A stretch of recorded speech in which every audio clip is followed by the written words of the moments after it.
Hello दोस्तों, स्वागत है आप सभी का एक और धमाकेदार वीडियो में, जिसमें हम कवर करेंगे 12th क्लास का एक और मोस्ट इम्पोर्टेंट टॉपिक, जो है आपका प्रतिरोधों का संयोजन। आपसे क्वेश्चन आता है कि प्रतिरोधों को श्रेणी क्रम में कैसे जोड़ेंगे, समांतर क्रम में कैसे जोड़ेंगे, और श्रेणी क्रम में तुल्य प्रतिरोध और समांतर क्रम में तुल्य प्रतिरोध क्या होता है, और इनसे जो है न्यूमेरिकल भर भर के बोर्ड एग्जाम में पूछे जाते हैं। तो इस डेरिवेशन को बिल्कुल भी मिस ना कीजिएगा। ये डेरिवेशन आपने 10th क्लास में भी पढ़ी होगी, तो उम्मीद करता हूँ बहुत ही आसान तरीके से आपको समझाने की कोशिश करूँगा, तो आपको भी समझ में आएगी। ये ऐसी मैं उम्मीद करता हूं, तो ध्यान से समझेंगे।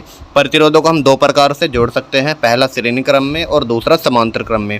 यह आपने 10th क्लास में भी पढ़ा है।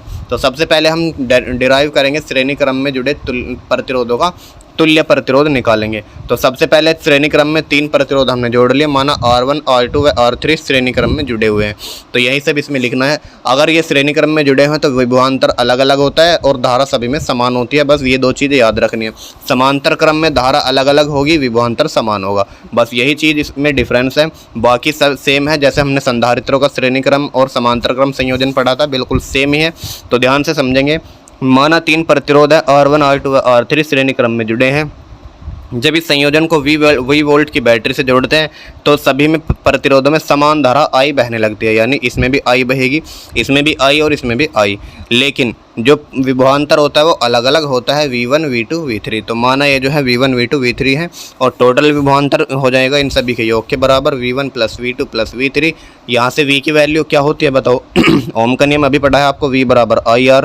तो अगर V की वैल्यू, V1 की वैल्यू रखेंगे तो I R1 हो जाएगा, क्योंकि I तो सभी में समान है तो I नहीं बदलेगी, लेकिन प्रतिरोध सबका अलग अलग है तो प्रतिरोध बदल जाएगा। तो V1 बराबर हो जाएगा IR1, V2 बराबर हो जाएगा IR2, V3 बराबर हो जाएगा IR3। सभी में से I कॉमन ले लेंगे, बचेगा क्या? R1 plus R2 plus R3। इसको इक्वेशन नंबर फर्स्ट मान लेंगे। अब क्या लगाएंगे? एक कंडीशन लगाएंगे कि यदि इन तीनों प्रतिरोधों के स्थान पर केवल एक तुल्य प्रतिरोध रख दें तो यह V वोल्ट की बैटरी से धारा I लेगा, यानी V बराबर IR हो जाएगा इस प्रतिरोध के लिए। यहाँ से जो है V की वैल्यू समीकरण 1 में रख देंगे। तो समीकरण 1 मानी थी हमने, V बराबर I into R1 plus R2 plus R3। यहाँ पर रख देंगे V बराबर IR। तो क्या होगा इससे? IR रखेंगे तो I से गया I से गया I, बचा क्या? कैपिटल R बराबर R1 plus R2 plus R3। तो देखो बहुत ही आसान है, आपसे 2 या 3 नंबर में डेरिवेशन भी पूछी जा सकती है, और इससे न्यूमेरिकल तो 100% पूछा ही जाएगा। अब देख लीजिए समांतर क्रम के लिए क्या होते हैं। सेम आपको 3 प्रतिरोध लेने हैं, समांतर क्रम में इस तरीके से जोड़ देना है ताकि तीनों का जो एक सिरा हो वो एक तार से और दूसरा सिरा दूसरे तार से जुड़ा हो। तो सबसे पहले क्या लिखेंगे? माना R1, R2, R3 समांतर क्रम में जुड़े हुए हैं। जब इससे V वोल्ट की बैटरी जोड़ते हैं तो सभी में धारा तो अलग अलग बहेगी, I1, I2, I3, लेकिन विभवांतर समान रहेगा। बस ये चीज़ आपको लिखनी है।